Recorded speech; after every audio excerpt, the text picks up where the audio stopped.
제22장 중국에서 일어난 망국의 선례를 들다. 어문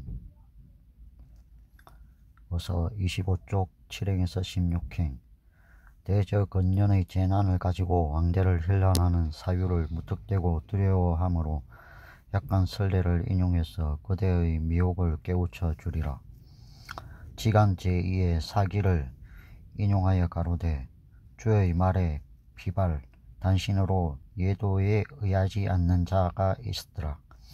홍길 제2의 자문을 석함에 자전을 인용하여 가로되 처음에 팽왕이 동으로 천도함에 이천에서 머리를 부러뜨린 자가 들에서 제사 지냄을 보고 식자가 말하되 100년 못 가리라. 그 예도는 먼저 망실했다고 이로써 알았노라. 징조가 전에 나타나고 재난이 후에 이루는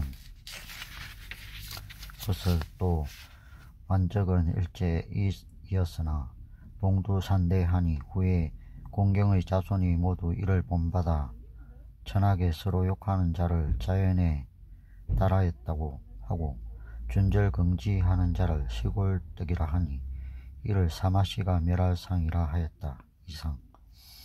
또 지카쿠 대사의 입당 순례기를 생각한데 가로되 당의 무종황제 해창원년의 칙명으로 장경사의 갱상법사로 하여금 제사에서 미타연불의 교를 전하게끔 하였다.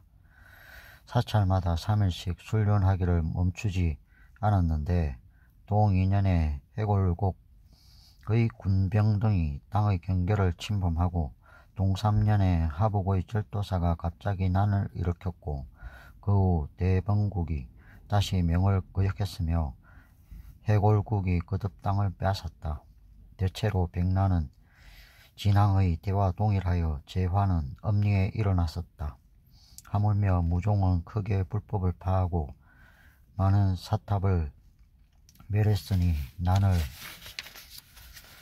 수습하지 못해 마침내 일이 일어났음. 이상. 지 통해 그대 나그네는 애당초 정가의 대지진 1257년 등 최근의 재난이 과거의 혼인에게 그 원인이 있다고 하다니 터무니없는 비난이다 라며 무턱대고 두려워하는데 선례를 조금 인용하여 그 미혹을 깨우쳐 주겠다. 천태대사는 마하지간 제2권에서 사마천의 사기를 인용해 이렇게 썼다. 중국 주나라 말기에 머리를 풀어 헤치고 발벗고 다니며 예의를 지키지 않는 사람이 있었다. 주나라는 예의를 중시하는 전통이 있었다. 이 지간의 글에 덧붙여 묘락대사는 지간 보행전 홍결 제2권에서 춘추 자시전을 인용해 이렇게 해설했다. 주나라 제13대 평왕의 시대에 이민족의 침략을 피해 동쪽에 있는 낙읍으로 도읍을 옮길 때 이천이라는 곳의 들판에서 머리를 풀어헤친 사람이 제사를 지내는 모습이 보였다. 학식 있는 사람이 이렇게 말했다. 앞으로 100년도 지나지 않아 주나라는 망하리라. 그 징조로서 우선 얘가 사라졌다라고. 이로써 알 수 있듯이 재난이 일어날 때에는 먼저 징조가 나타나고 그 뒤에 재난이 일어난다. 또 마하지간 제2권에는 이렇게 쓰여있다. 서진시대의 완적 중림칠hen의 한 사람으로 이 나라의 현인이라는 뛰어난 인재가 있었다. 그런데 완적은 머리를 풀어 헤치고 옷의 허리띠를 상복처럼 늘어뜨리고 다녔다. 후에 공경 옛날 조정에서 종삼품 이상의 뱃설을 한 귀족의 자제들이 모두 완적을 따라하며 예의를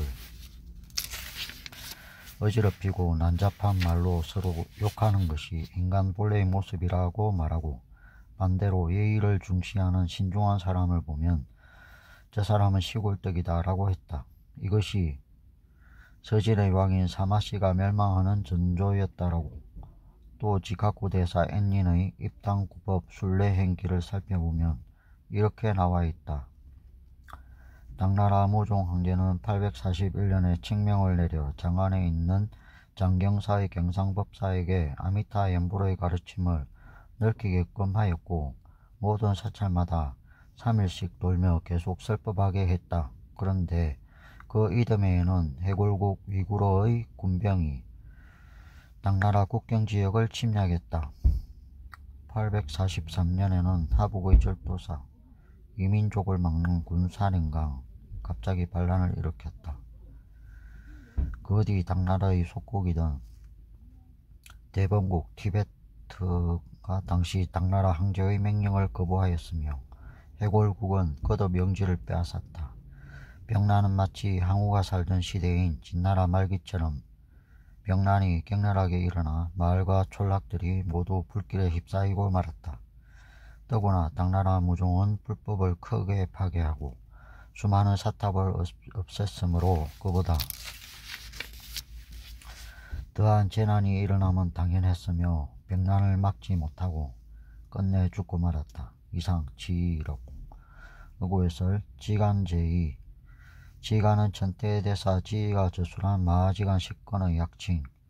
1심 3간 1년 3천의 법문을 쓰라고 이를 기심에 정덕하는 수행방도를 나타낸 책. 천태대사가 강수한 것을 제자인 장한대사 간정이 기록했다. 천태 3대 부 중에서도 근간이 되는 저작이다. 홍결 제2. 홍결은 묘락대사 담연이 저술한 지간보행 전 홍결 식권의 약칭. 천태대사가 저술한 마하지간의 주석서.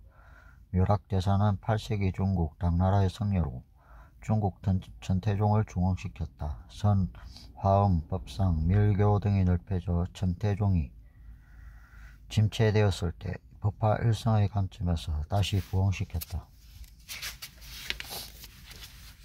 해설 22장부터는 최근에 일어난 재난의 원인을 굳이 호넨이 살던 시대까지 거슬러 올라가 그 책임을 호넨에게 전가하는 것은 도리에 맞지 않다고 하는 나그네의 세 번째 주장에 대해 주인은 현정을 들어 반론한다.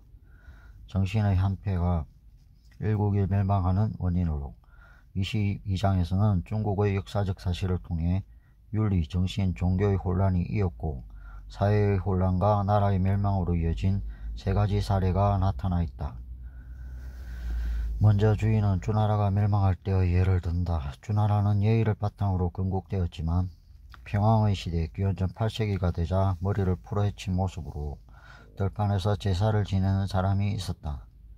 이렇게 예절을 갖추지 않은 광경을 본 박식 있는 사람이 예가 사라지고 있으면 나라가 멸망할 전조이다라고 말했다. 그리고 실제로 그 말 그대로 주나라는 멸망했다. 이어서 주인은 서진 3세기라는 나라의 예를 든다. 이 시대에는 행식주의에 물든 유교윤리에 대한 반항으로 세상을 등지고 자연을 벗삼아 활발히 담론한 중림칠연이라고 일컫는 사람들이 나왔다. 그 우두머리 격인 완적은 예의를 전혀 개의치 않았는데 당시 귀족들의 자제가 이를 본받아 예의를 중시하는 사람을 보면 저 사람은 시골떡이다 라면서 비웃었다. 이것은 서진이 멸망할 전조였다. 더 나아가 당나라 말기의 무종황제가 연부를 전국에 넓히자 이민족이 침략했을 뿐 아니라 내란이 터졌으며 무종황제 자신도 병으로 목숨을 잃었다고 하면서 실제로 연불신앙이 만국의 원인이 된 선례를 들고 있다. 제23장 일본에서 일어난 만국의 예를 들다. 음운 어서 25쪽 17행에서 26쪽 1행. 이로써 이것을 생각해보니 호네는 고토 바인의 시대에 근인 연간의 사람인데 저 인의 일은 이미 안전에 있습니다. 그러한즉 대당에 예를 남기고 우리의 조정에도 증거를 나타냈으니 그대는 의아하게 여기지 마시라. 그대는 의아하게 여기지 마시라. 오직 모름지기 흉을 버리고 선에 기하여 근원을 막고 뿌리를 자를지어다. 통해 이러한 설례를 생각하니 호네는 고토바인의 시대인 거린 연간 1201년부터 1203년까지의 기간의 사람인데 고토바인이 선고의 난으로 멸망한 것은 눈앞의 사실이다. 이처럼 중국에는 당나라 멸망이라는 설례가 있고 일본에는 고토바 상황을 비롯한 상황 3명이 유배당했다는 증거가 나타나 있다. 연불이 한나라를 멸망시키는 원흉이라는 사실을 그대는 의심하면 안 되고 의아하게 생각해도 안 된다. 오로지 만국의 원흉을 버리고 선에 기이하여 악의 근원을 막고 그 뿌리를 잘라야 한다. 어구해설. 고토바인 1239년에 유배지에서 사망한 고토바 상황에게 1242년 6월에 내려진 시호, 왕이나 재상 등이 죽은 뒤 그 공덕을 칭송하여 붙인 이름. 해설. 주인은 호넨의 연불이 이미 일본에서도 만국의 현정을 나타냈다고 밝힌다.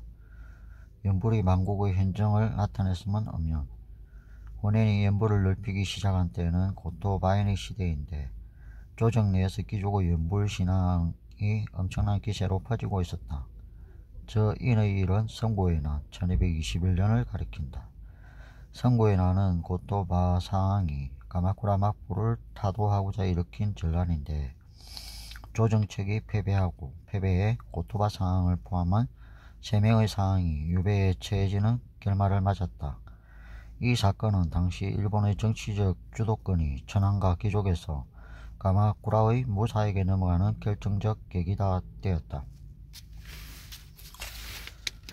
이렇게 중국과 일본에서 나타난 현정을 바탕으로 주인은 호넨의 방법이 만국의 원인이 이미 틀림없다고 밝히고 그대는 의아하게 여기지 마시라 라고 말한다.